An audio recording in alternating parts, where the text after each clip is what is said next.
哎，龙小弟，我刚刚给你2颗变身丸，还没有给我钱呢。我现在哪有钱给你啊？行吧，那我就先记在账上。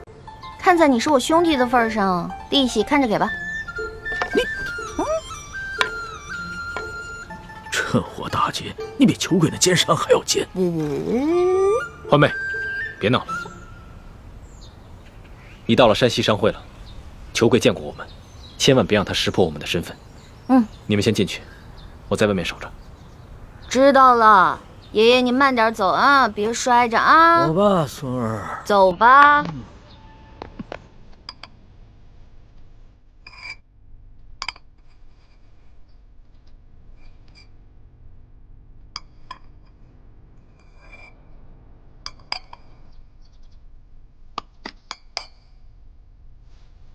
如今山西的大旱米价飞涨，邱某有一事不明，艾老板为何要千里迢迢从京城来到咱们太原买粮？不瞒裘会长，其实是这样的，我爷爷的身子骨一向康健，可是开春以后呢，突然得了一场重病，求遍天下名医都没有效果。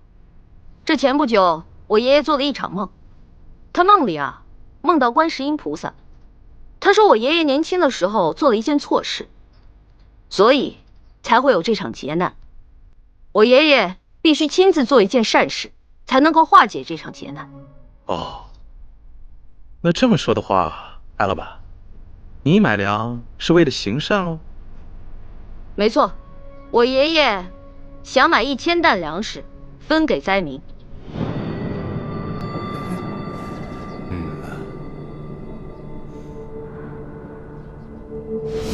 我已经查探明白了，裘贵和整个山西粮商手里，大约囤着20多万担粮食。朝廷调拨的30万担赈灾粮，真正分到灾民手里的，不到1/3，剩下的2/3都被他们官商勾结，给私吞了。所以这20多万担粮食也得等索大人调兵回来，把刘德昭抓住以后再发给灾民。目前我们就先结一部分发给灾民，让他们支撑到索大人回来以后就行了。眼下城中有1万灾民，离索额图调兵回来之日还有10日左右。若每日每人按1升粮食算的话，10日便是1斗，1万灾民就是1万斗，折合下来便是1000担粮。1000担相当于12万5千斤。我跟易欢再加上随行的侍卫，无论如何也没办法在这么短的时间内把这么多的粮食从裘贵的庄园里偷运出来，所以就只剩下一个办法。什么办法？论到这种勾当，你们兄妹俩肯定比我这个当皇帝的有经验多了。龙小弟，你这句话里有骨头，话里有话啊。咱们先说好了，之前的事呢，你要既往不咎。这次的事是我们奉旨行事，你不许秋后算账。我自然是开玩笑的，我金口玉言说过的话岂会反悔？什么办法？快说吧。既然不能偷，也没有办法从外地运过来，那么就只剩下一个法子：买。嗨，老板，你有这份善心，那是大喜事啊！裘某和兄弟们也都敬佩得很，对吧？是啊。只是，您祖孙2位可知现在山西粮价的行情吗？每斗米2000钱，1担米呢20两银子，所以这1000担米就是2万两银子。我说对了吗？如今太原的粮价被哄抬到了每斗2000钱，折合成银子就是2两，10斗为1担，那么每1担粮食就需要银子20两，1000担粮食就需要银子2万两。哎，我们从宫里带出来的还有多少银子？刚开始的时候是挺多的，不过一路上被你东送一下西捐一下的，现在也剩的不多了。那我的那些随身之物呢？全都当了，总能值2万两吧？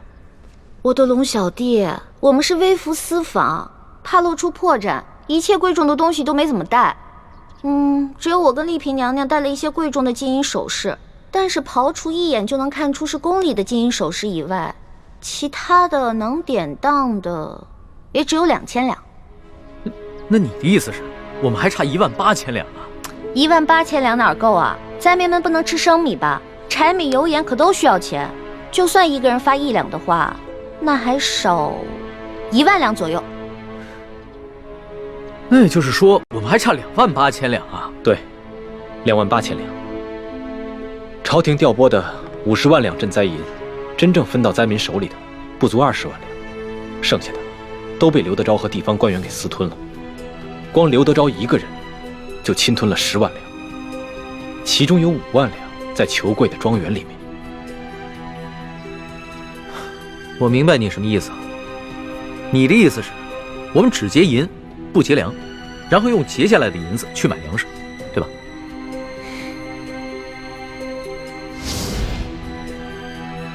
艾老板，裘某还要问一句：你真愿意花2万两银子给那些灾民吗？没错，只要能治好我爷爷的病，再多的钱我都愿意出。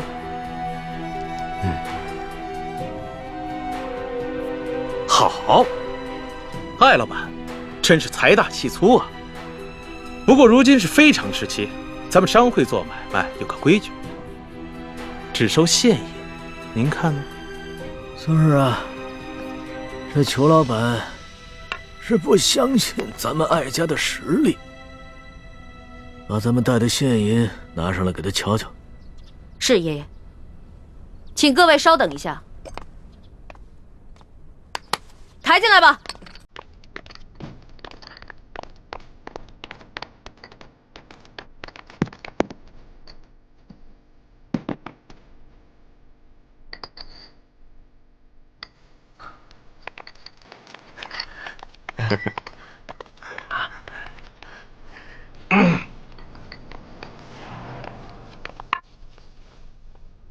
这里是2000定银，明天早上，在这个地方，一手交钱，一手交粮，如何呀？好，艾老板，性情中人，快人快语啊！那咱们可就一言为定了，击掌为凭。这艾老板的为人真是爽快啊！是啊，来人，送艾老板。就喜欢跟这样的人做生意啊！对，没错。哎呀，龙小弟，你知道吗？为了凑够那2000两定金，我跟丽萍娘娘把自己所有值钱的金银首饰全都给当了，还有我的一个金镯子呢。放心吧，等锁头回来以后，你当的那些首饰全部完璧归赵，少了一件，你唯我是问。光完璧归赵可不行，我得加上利息呢。行，反正我这个竹杠最好敲。当然了，你就是个大竹杠，棒棒棒！欢妹，别闹了，让主子先回房间休息吧。咱们还得去和侍卫兄弟们商量一下今晚的行动计划。昨晚已经打草惊蛇了，裘贵一定加强了对庄园的守卫，我们需要做好万全之策。不用了，我不累。我跟你们一起好好谋划谋划。今天晚上啊，这个行动我一起参与。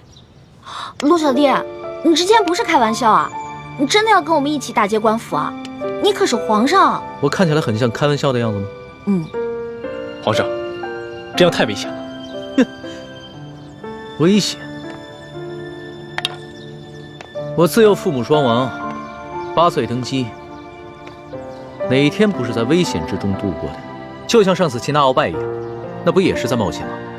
其实我跟你们一样，也渴望冒险，渴望刺激，只不过身在禁宫不得自由罢了。再说了，这一回可能是我这辈子唯一一次当侠盗的机会，我可不能就这么错过。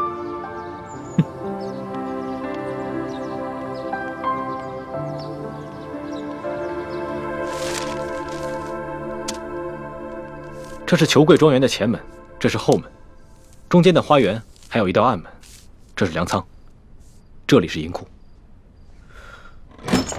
龙小弟，喏，给你准备的夜行衣，换上吧。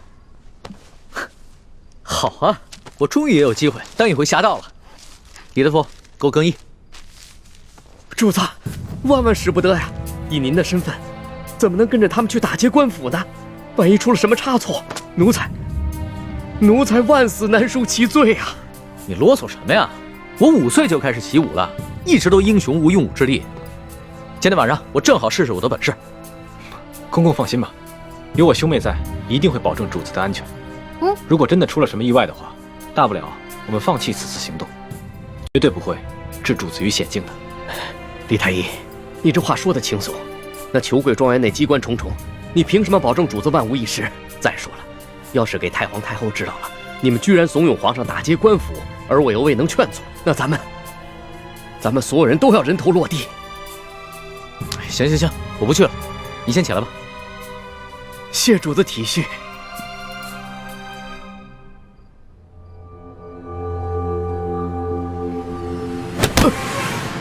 得罪了李公公。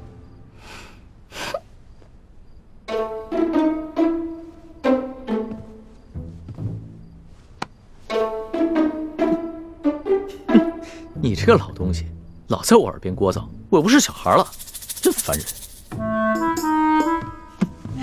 李公公，暂且在这里好好休息吧，我们速去速回。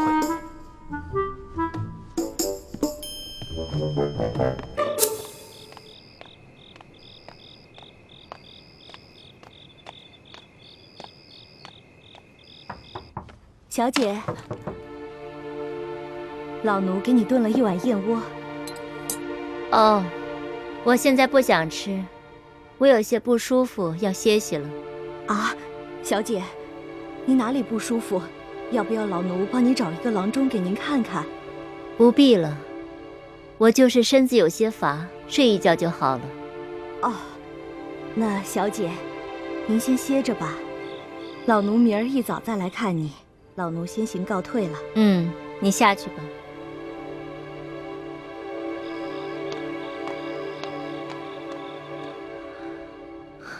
走了，这奶娘真够烦人的。如今在这世上，奶娘是婉妹唯一的亲人了，还望前辈多担待。孟大哥，真是宅心仁厚。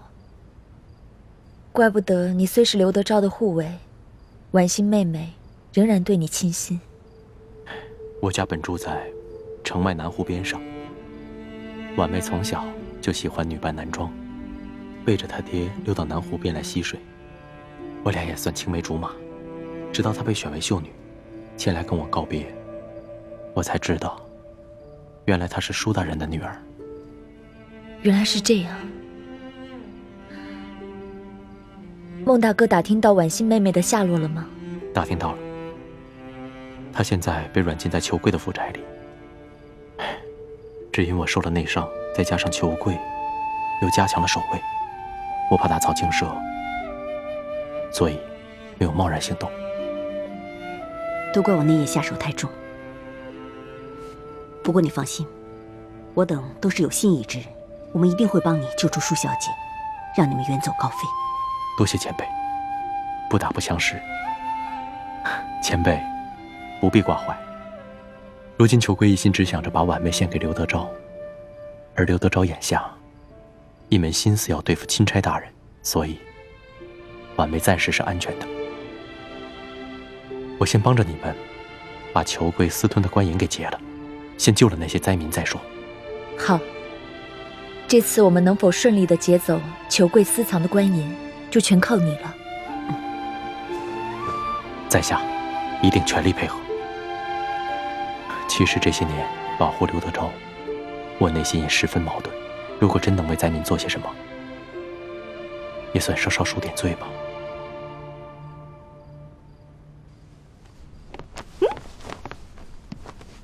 哇，陆小弟，你穿上这身衣服太逗了，比你平时穿龙袍有意思多了。你看看，是吧？我也觉得挺新鲜的。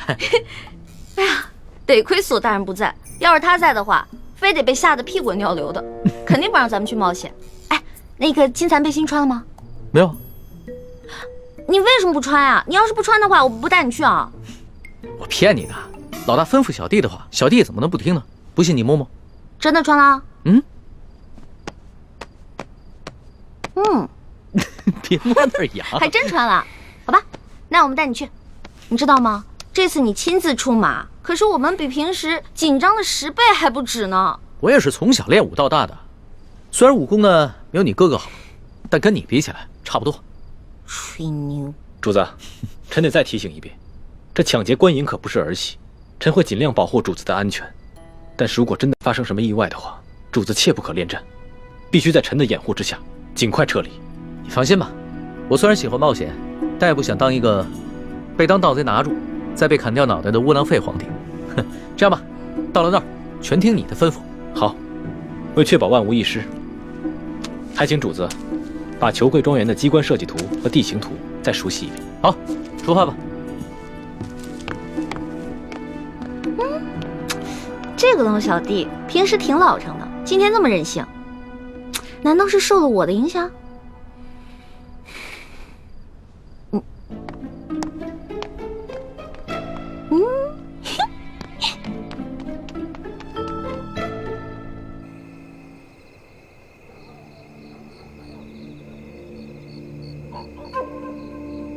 我事先鼓动了大批灾民到府衙和城中各大户门前闹事，刘德昭调集了大批的兵力，正在忙着驱赶灾民。这边的守卫就只剩下裘贵自己培训的家丁了。哦，声东击西，调虎离山，做得好。等一会儿，巡逻外墙的守卫换岗，会有很短的一个时机。我们必须抓紧时间，冲掉那边的转角。哦，那里是一个视线盲区。好。该你们去了，该你们了，来，你们去吧，放心吧，沉点，来了，辛苦了，辛苦了，快，冲过去。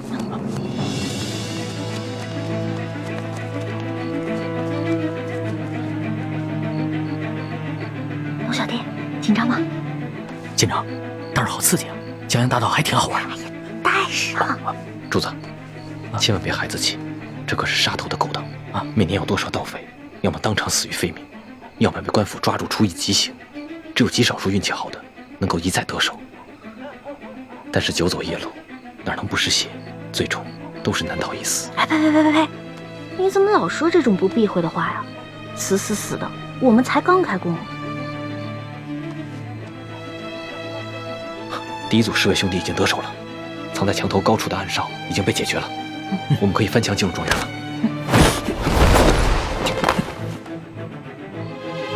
你们在这等着，我去探探。老大，你们刚刚不用把我架上来的，我平时也练过轻功，我自己可以的。你以为你是真龙啊？你还可以自己飞？得了吧你！记住我平时教你那些轻功的方法啊，下次没准能用得上，知道吗？知道了，老大最厉害。当然了，要不然怎么我是你老大呢？走。哦。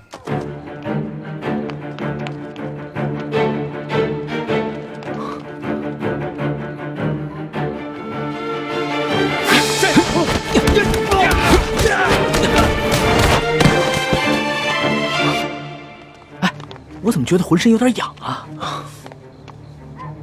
哎，是不是有人啊？主子别担心，他们是咱们从宫里带出来的侍卫，这两个是第二组。主子，我先带他们去解决守在银库门口的几条狗。环美，你带着主子来银库来跟我会合。路径图都记清楚了吗？当然了。这庄园的路径其实是一个迷魂阵，千万不要走错了。看不起我啊？不可大意，你自己走差了不要紧，以你的轻功自然能够脱身，可是主子就危险了。我是老大，我肯定能保护好我的龙小弟的啊。你们小心一点，我先走了。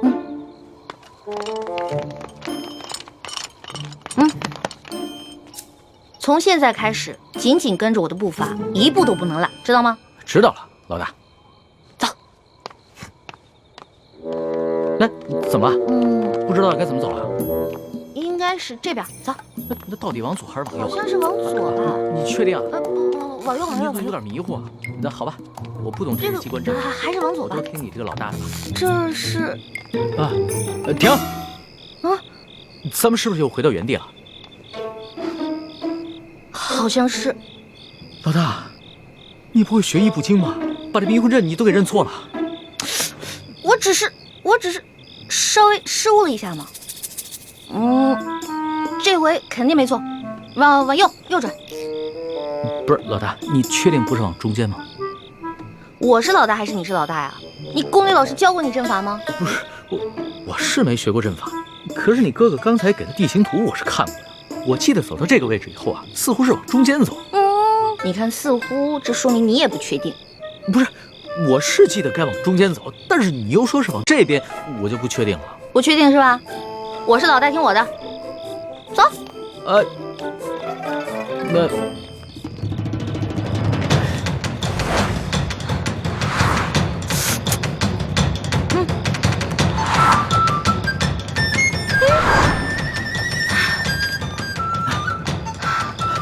我确定，我们又回到原处了。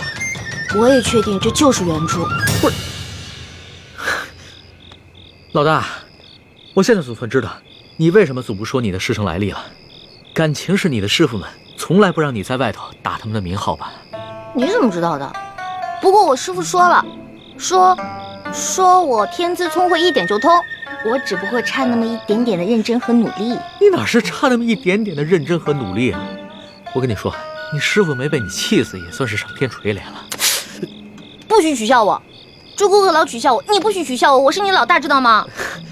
好好，小弟不敢取笑老大。老大，那咱们现在该怎么办啊？你刚才不说往中间走吗？啊，那就听你的呗，中间走走看呗。哎，那走吧。哎，走。哎，你们谁呀？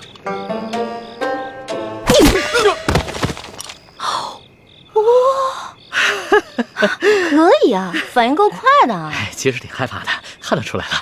胆小鬼！不要！出鬼！老大，你胆子好大呀！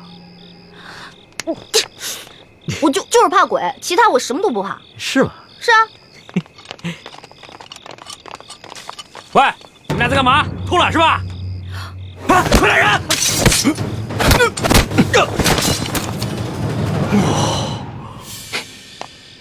朱哥哥，还好你来救我们了。我看你们迟迟不来，我就知道你一定又犯糊涂了。前面挡路狗已经被我解决了，离他们换班还有半个时辰，抓紧时间。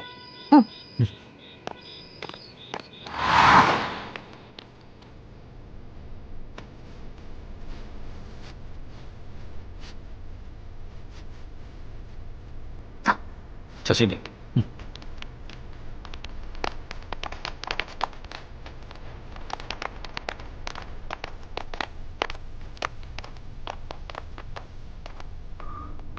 我来。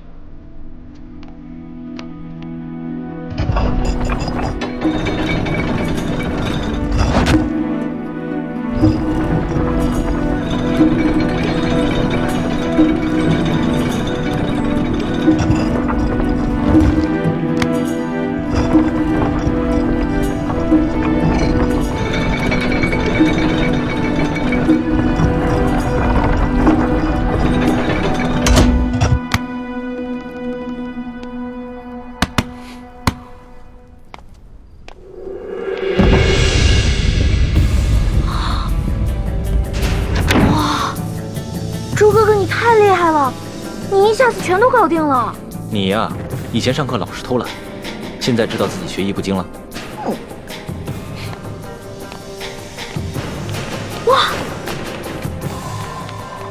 哇，这么多银子啊！哇！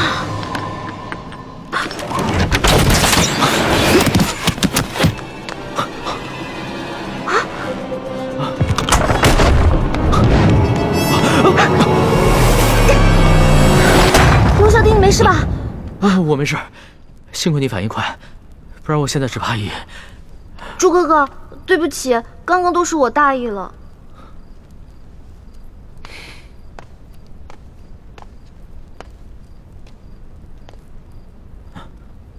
主子，你没事吧？啊，我没事，没事，没事就好。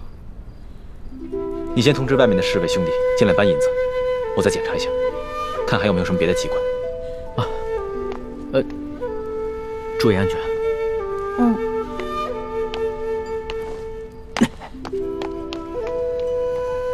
朱哥哥，对不起啊，我刚才真的不是故意的，你别再生气了。你以为我生你的气，是你不小心触动机关吗？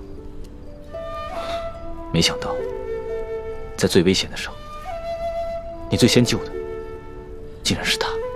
你是因为这件事情生气啊？那你也太小心眼了吧？你看他武功不行，所以我肯定要先救他嘛，我得保护他嘛。你从小在我心里就是最强的，你肯定能保护好自己啊。但如果有一天我们两个同时遇到危险了，我第一个救的肯定是你，再救我自己。你呀，来，快点，快点，快点，能装多少是多少，快！多多益善，多多益善啊！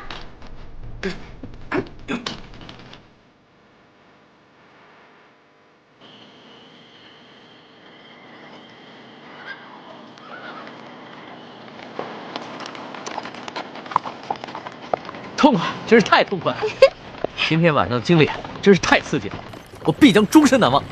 哎呀，可惜不能让史官把今夜的经历全都记入史册。更不能让太皇太后知道了。要是让她知道了，肯定有说把你带坏了。那可不就是你这个老大带坏我这个小弟的？嘿，你现在是赖上我了是不是？那好，不赖你啊！老大辛苦了，等回宫了以后呢，我就重重的赏你。赏我呀？赏我什么？你说个数。你现在跟以前不一样了，我也不能狮子大开口。500两，300两，200两成交。你越来越小气了，你不会赖账吧？我发誓，绝不赖账。我以我本人做担保。我要是赖账的话，到时候我就把我这个人赏给你。哎，算了吧，你一次用膳就要吃上上百道菜，我可养不起你。如果你要赖账的话，我自认倒霉呗。李太医啊，今天晚上真是辛苦你了。我真是没想到，身边还有你这样一个全才，不仅医术好，武功好，还懂得机关阵法，懂谋略。让你做一个太医啊，实在是太委屈了。等回了宫以后，我一定好好提拔你。主子，其实今夜此次行动能如此顺利，并非臣有多厉害，而是臣的运气好。事先得到了裘贵庄园的机关地形图和卫队巡逻表。你能得到如此机密的东西，是裘贵身边有人给你做内应？是。看来真是得道者多助，失道者寡助啊！我一定要做一个有道的天子，不能做一个无道的昏君。龙小弟，我相信你。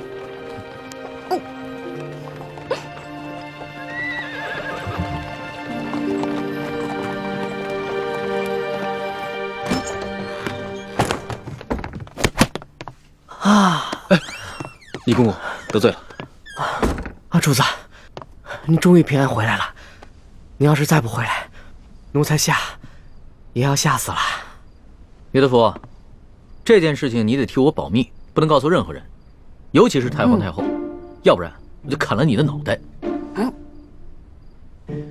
只要主子能平安回来，这件事情奴才就当不知道。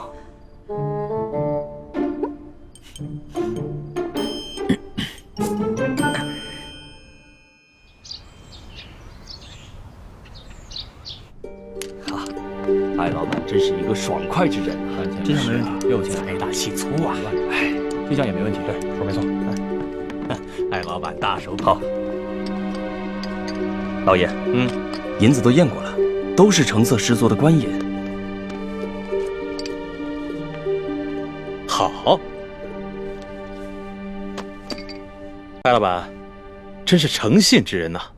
我们商会已经准备好了1000担粮食，就在码头仓库里。如今银子已经交割完毕了，可以放粮了吧？那是自然啊，去，带着艾老板的手下到码头交割一下啊。是，好的。跟我来，请，这边请。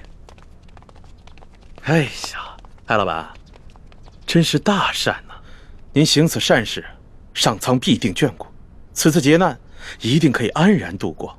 裘某在此先祝愿艾老板早日康复了。多谢裘老板吉言。我在府上已经设下了酒席，艾老板上个光，也让裘某尽一尽地主之谊吧。好说好说，倒是让裘老板破费了。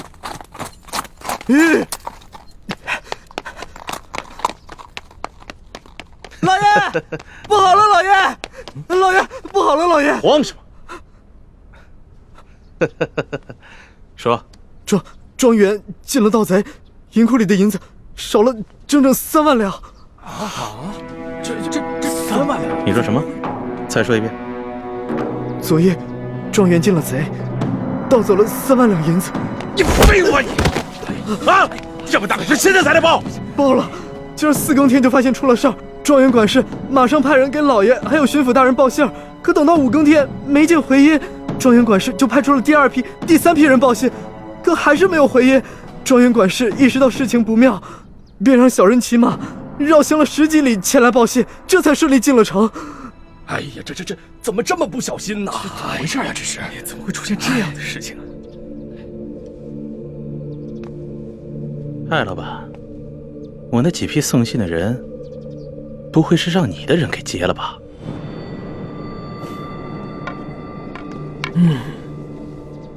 你说呢？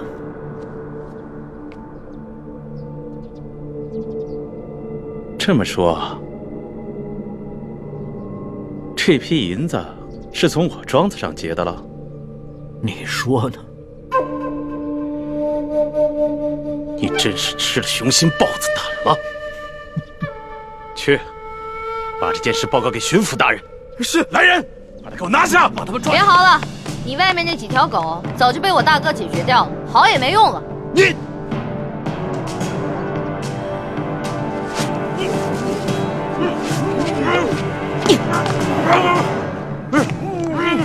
爷爷，咱们不能把银子都给他们留下来，把银子全都抬出去，交给李护卫发放给灾民。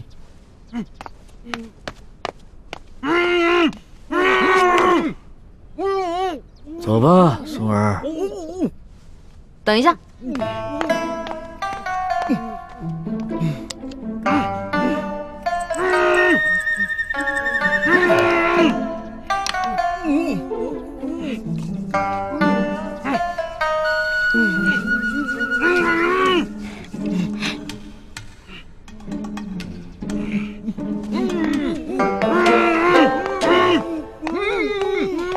爷爷，我想了想，应该在这几个禽兽不如的东西脸上留点墨宝，也相当于给刘德昭那个狗官下了战书了。意下如何？这倒挺有趣儿的。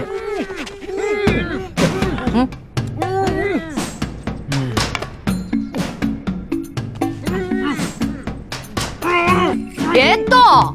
再动的话，拿刀在你们脸上刻字了啊！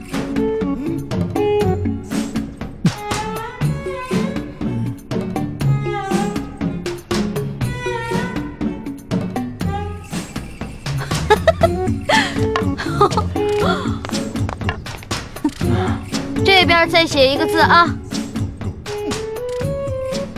都给我老老实实待着。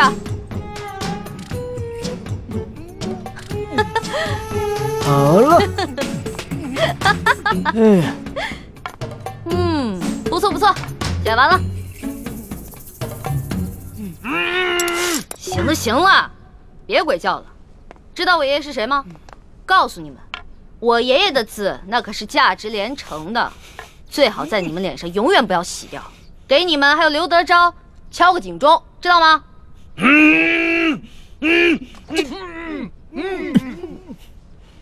走吧，松儿。走吧，爷爷。慢点啊，爷爷。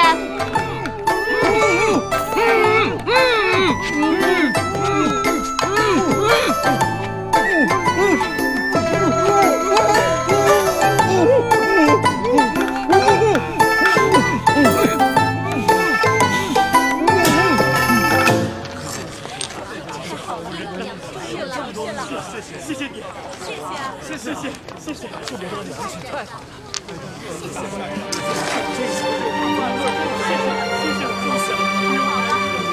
好，谢谢，谢谢啊，终于有吃的了。艾老爷，谢谢，谢谢您，艾老爷，您可是活菩萨呀，是吧，乡亲们？各位不必谢我，其实我也是皇上指派下来赈灾的。你们手上拿的粮食和银两，全都是朝廷调拨的赈灾银和赈灾粮。接下来，朝廷还会有更多的赈灾计划，帮大家重建家园，度过灾年。谢谢皇上，谢谢大家，皇上万岁！谢谢皇上。猪哥哥，灾民们暂时得救了，你怎么不高兴啊？灾民得救，我自然是高兴。可如此一来，却是在帮康熙和大清朝廷收买民心了。大人，干什么呀？你们这是？老爷就不能有点自己的时间吗？大人，舅老爷的库银被盗了。你说什么？银库被盗了？不仅被盗了3万两银子，还有1000担的粮食，也被那帮人分给了灾民。待卑职得到消息赶到码头时，那帮人已不知去向。消消气！这些刁民，这是要造反呢！去看看。老爷，来讨嫌了，看一看呀！闪开，闪开！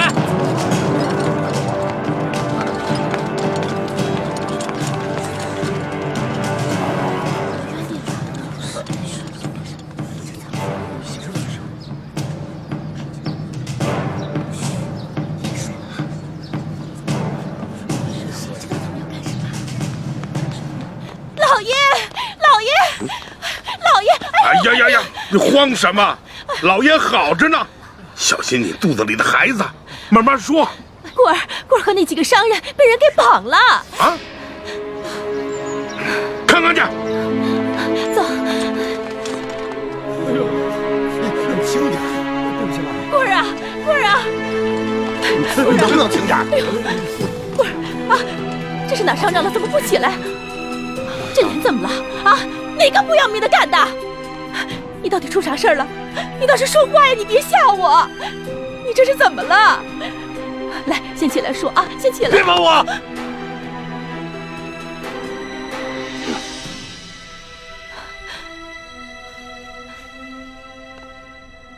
棍儿啊，怎么回事？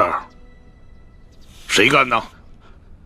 邢爱，以前没打过交道，京城来的客商。看见了吗？看见我的脸了吗？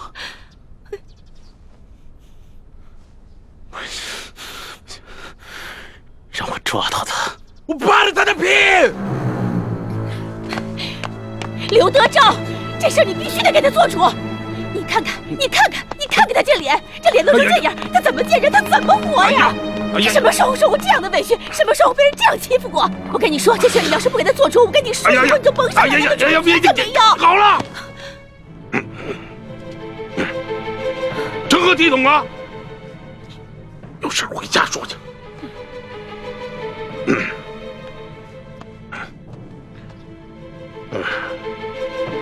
这真是的，吃了雄心豹子胆，居然敢在我小舅子头上动土啊！若是让本官抓住，非得给他碎尸万段了，扒了他的皮，给我喂狗去！你听见没有？这喂狗！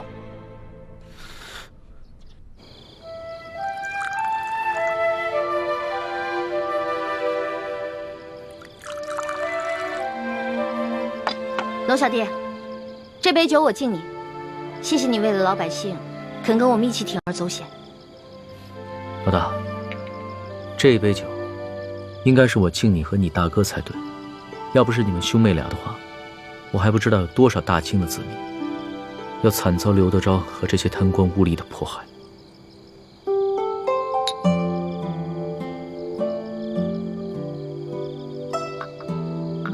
我现在一想到刘德昭跟裘贵那副嘴脸，肯定十分狼狈，我就觉得特别好笑。可是我笑不出来啊！这次出巡以来，我见到了太多平常在宫里连想都不敢想的事情。我在想，如果我们大清的官员每一个都如此贪赃枉法的话，那我们大清的江山还能长久？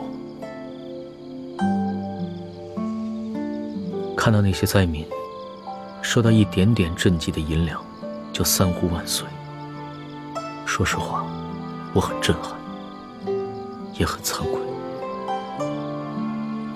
我们大清的百姓是多么的善良，对官府的要求是多么的低微，而我们这些身居高位的人是多么的失职。龙小弟，为了刚才你说的这番话，我再敬你一杯。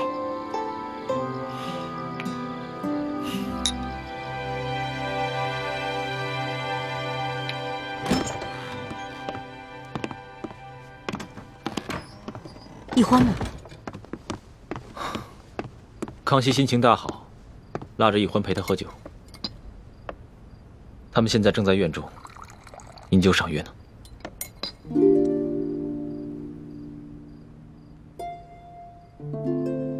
大师兄，小师妹跟我一样，都是为了光复大明的大业，你千万别介意。我知道，我会克制我自己的。太子，其实这次的行动我是一直不同意的，但是你却一意孤行。一来你们出生入死，倒是帮康熙收买了民心；二来你在康熙面前暴露的太多了。虽然康熙表面上嘉奖于你，但是内心也难免不会对你和易欢起疑心啊。我明白，但是我别无选择。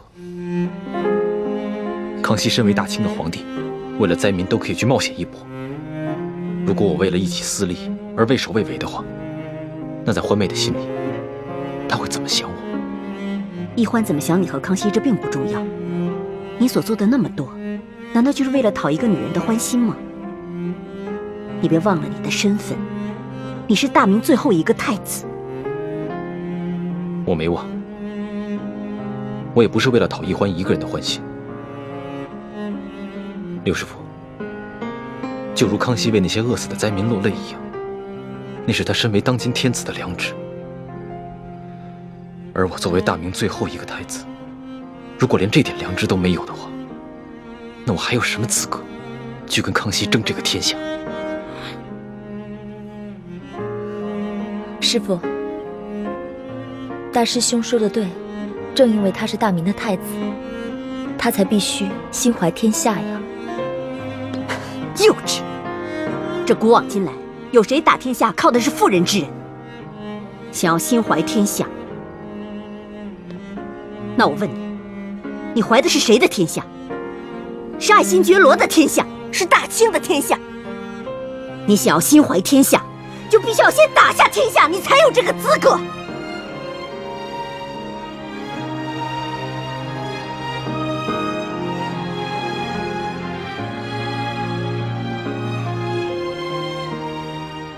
六师傅说的是，徒儿受教了。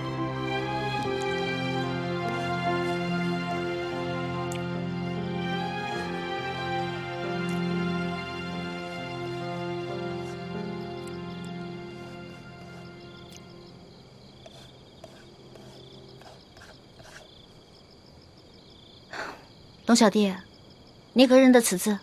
这不就是龙字吗？那你可知此字何意？老大，你是要考小弟的学识吗？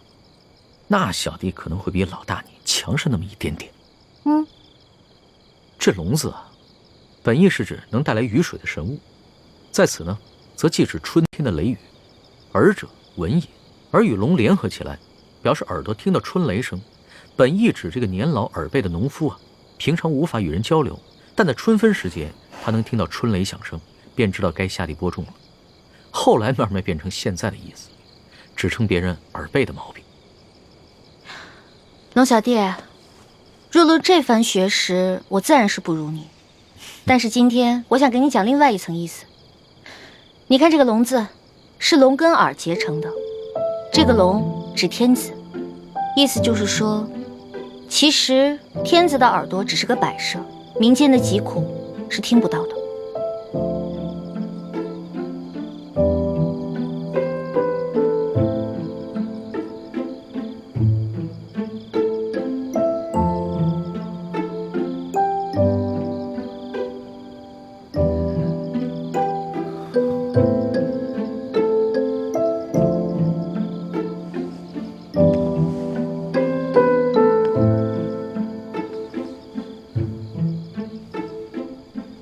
多谢老大指点，对小弟来说，犹如醍醐灌顶，顿生觉悟。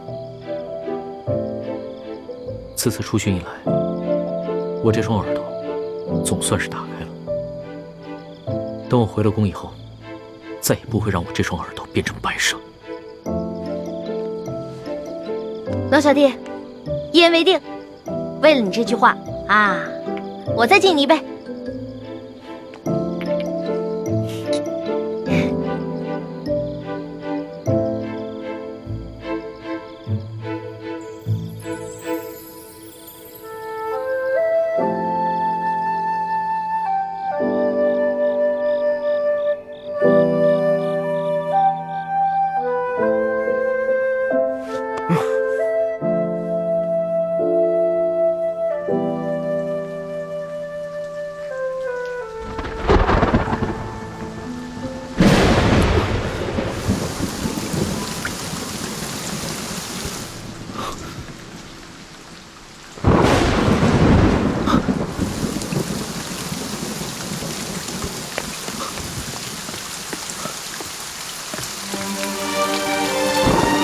主子，当心着凉，下雨了，下雨了，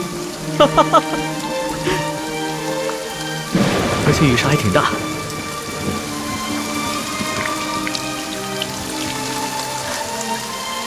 看这个雨势，山西的旱情应该能得到缓解。这都是主子您宅心仁厚，感动了上苍，所以上苍才降下甘霖，拯救万民呐。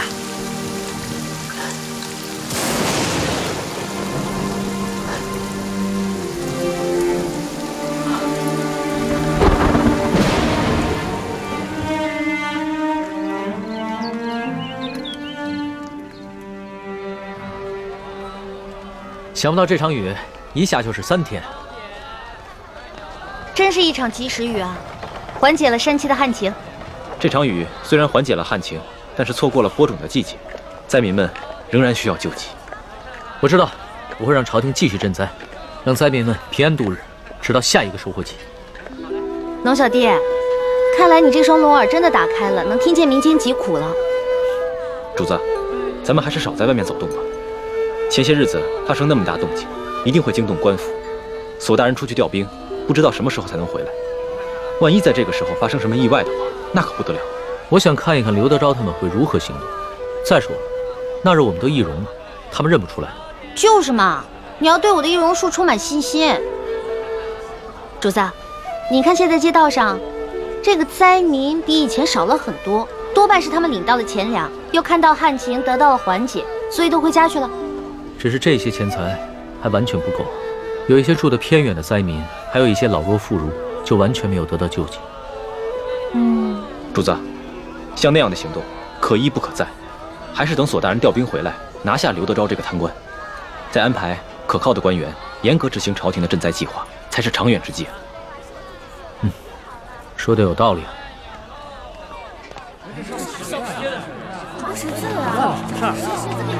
我跟你说，听说前些天有人在码头上给灾民们分粮分银。哎，龙小弟，咱们都成了官府通缉的江洋大盗了，多亏了他们呀！怎么会像是铁匪呢？活菩萨呀！是呀，哪怕是活菩萨，现在都四驱难保了。这劫了官粮官银，可都是杀头的罪啊！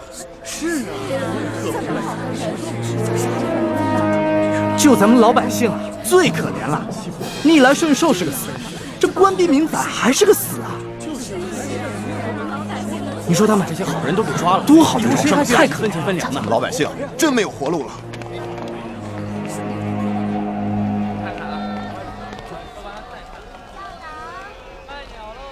待我回宫之后，一定要将刑部那些盗案发回重审，只有那些真正打家劫舍的盗案，才判死罪，而那些被无良贪官逼得走投无路的囚徒，全部从轻发落。龙小弟，你简直太圣明了！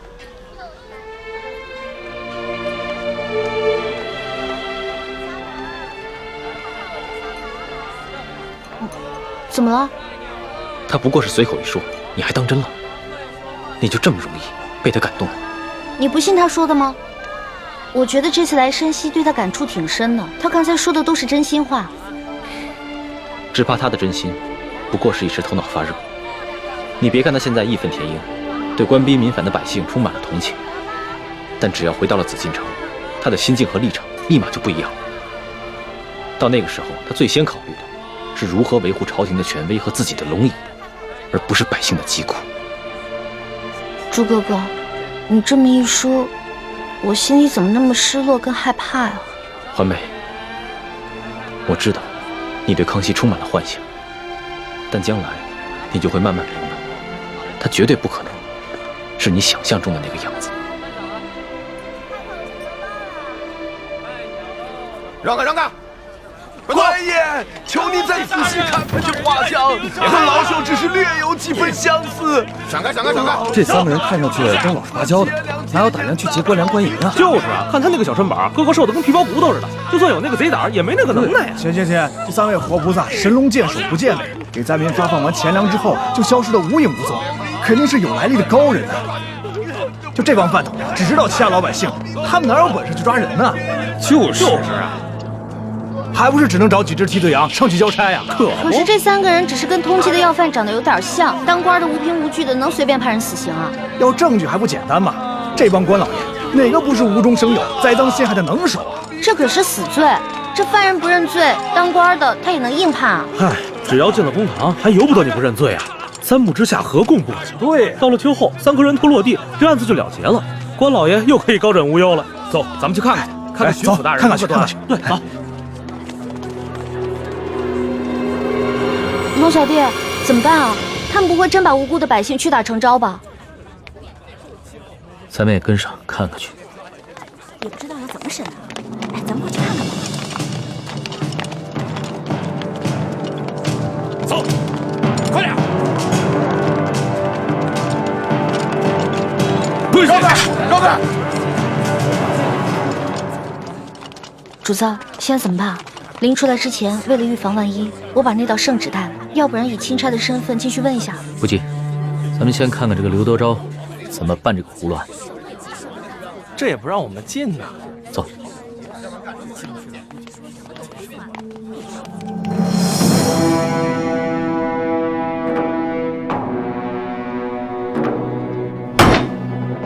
王13、胡二狗、谢大牛，你们说你们并未劫粮劫银，可是为什么从你们家中搜出了失窃的官银跟粮食？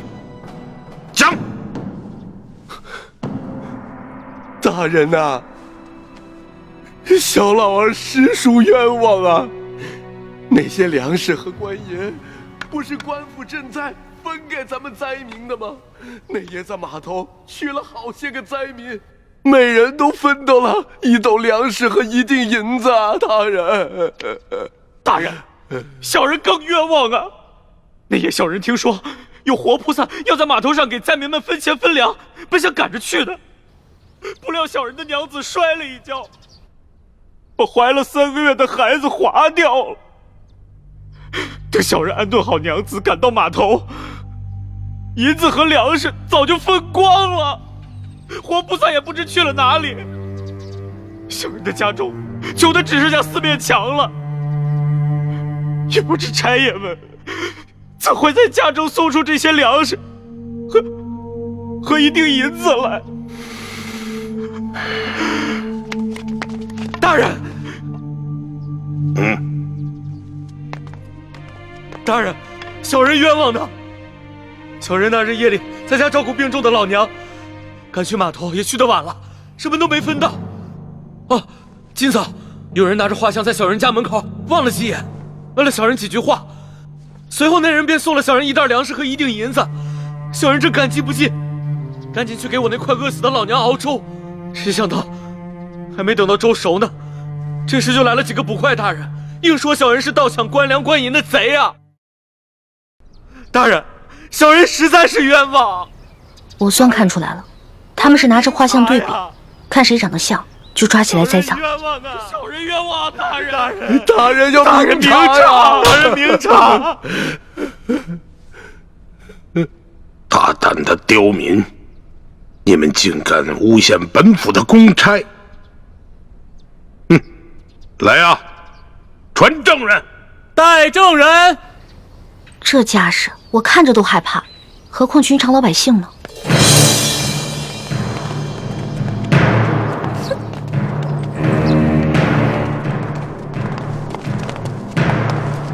参见大人。好了，都起来吧。谢大人。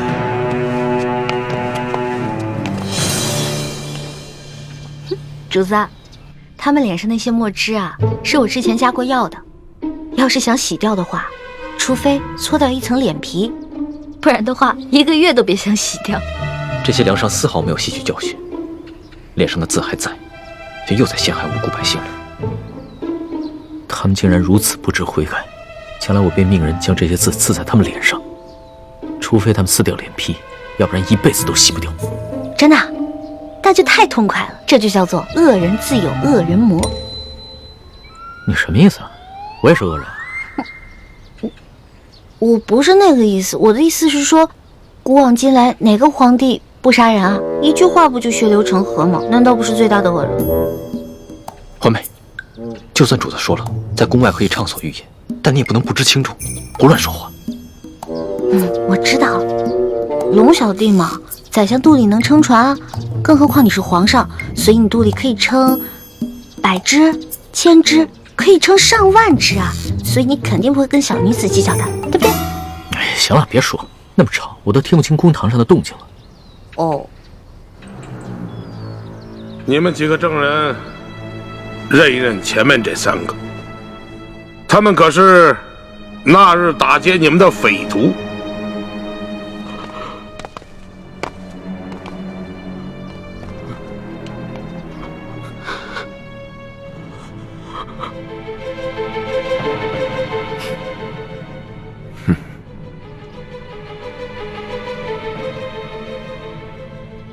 没错，大人，就是他们。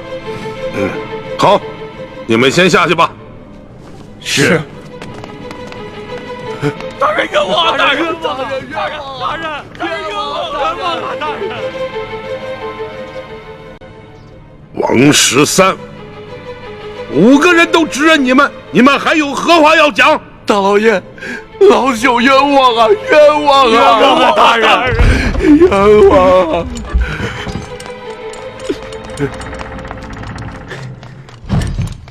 大人，这是我等从那3人家中搜出的迷药。这些迷药和迷刀府中守卫的那些完全一样。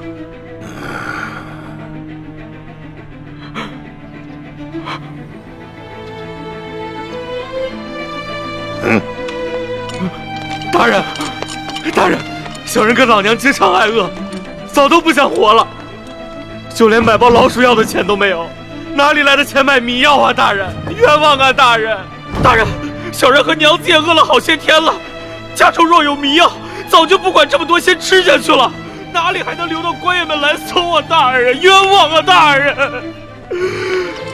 大人，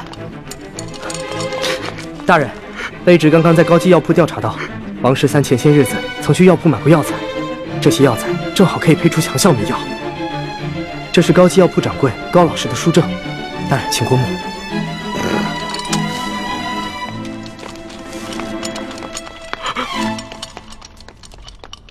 哎呀，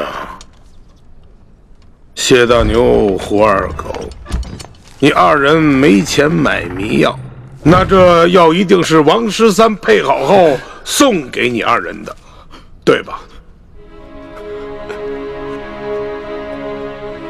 冤枉啊！大人，冤枉啊！大人，小人根本就不认识什么王13啊！大人，是啊，小人到现在都不知道您说的王13是谁呀！大人，冤枉啊！大人，大人，冤枉啊！大人，老爷，小老儿前些时日确实到高级药铺买过药，只是想配一些迷药药兔子，怎敢拿这些药去药人呢？大老爷，更不曾把这些药分给2个不认识的人呢，大老爷。真没想到，他们连相关的伪证都做好了，看这手法，简直是轻车熟路。看来他们早就商量好了，如果找不到我们3个，就要拿这3个无辜的百姓顶罪。你们这些个刁民啊，人证物证俱在，还敢抵赖？冤枉啊，大人！冤枉！还不赶紧给我速速的招来！你们是如何勾结江洋大盗，盗取府库官银的？大人，小民冤枉啊！明察呀，大人！一群刁民，刁民！事到如今还敢喊冤？好，来人呐！每人重打30大板！看你们还敢嘴硬！打死冤枉啊，大人！冤枉啊，大人！冤枉啊，大人！别打了！大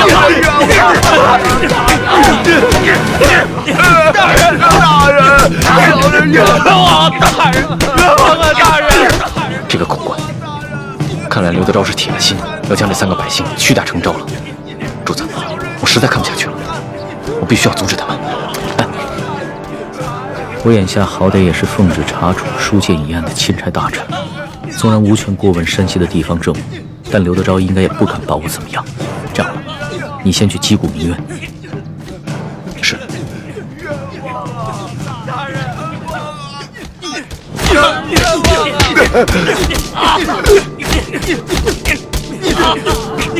大人，你干什么呢？要干什么？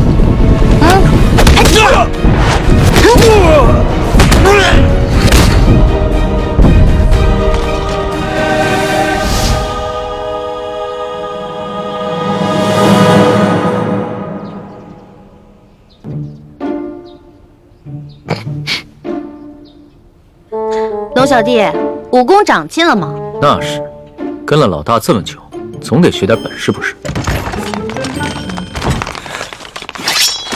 干什么？你们干什么？我们家大人奉旨前来山西查案，还不赶紧让你们巡抚大人出来迎接？你们真是钦差大人？圣旨在此，还有假吗？喂，一道圣旨这么威风啊！老大，这个代表着至高无上的皇权。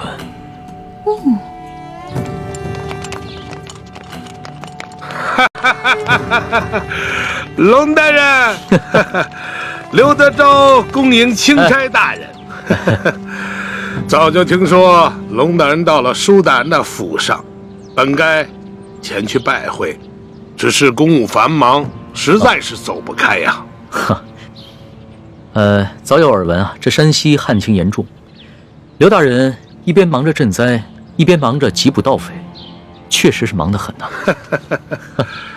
龙大人此次来奉旨调查舒大人遇刺一案，不知办得怎么样了？今日龙大人来，可是想让本府助你一臂之力？确实是需要巡抚大人相助之处啊。本府定当全力配合。不过龙大人，你也看到了，本府现在正在审理一起盗匪之案。不如这样，龙大人先暂时去我的后堂歇息，待本府办完此案之后，再到后堂听龙大人通报舒总兵遇刺一案的案情如何？刘大人，这3天前夜里发生的重大盗匪案，没想到今日就抓到了匪徒，刘大人的办案效率实在是让我钦佩。刘大人，不知本钦差是否可以在此旁观刘大人审案呢？龙大人呐，你不过是奉旨来查办舒总兵遇刺一案的，这盗匪之案呢，与舒案呐，没有任何之相关联。哎呀，若是要旁听的话，不太合适吧？刘大人，本钦差只是旁观而已，绝不干扰刘大人办案。再说了，等本钦差回了宫以后啊，这皇上问起在山西的见闻，我也好将刘大人的这高效办案的美名上达天听啊！哎呀，龙大人若是执意要旁听的话，那就堂上请。请，请。刘大人，这3个就是劫银劫粮的盗匪吗？不错，现下人证物证俱在，可是他们抵死不招。大人，老朽实属冤枉啊！大人，刘大人，不知有何人证物证，可否给本钦差瞧瞧？龙大人，你可是奉旨前来查办舒总兵遇刺一案，好像这个案子与你的案子没有任何关系吧？你只静静的旁观就好了。这具体的案情，本府无可奉告。王十三、谢大牛、胡二狗，你们现在可冤招了！冤枉啊！大人，冤枉！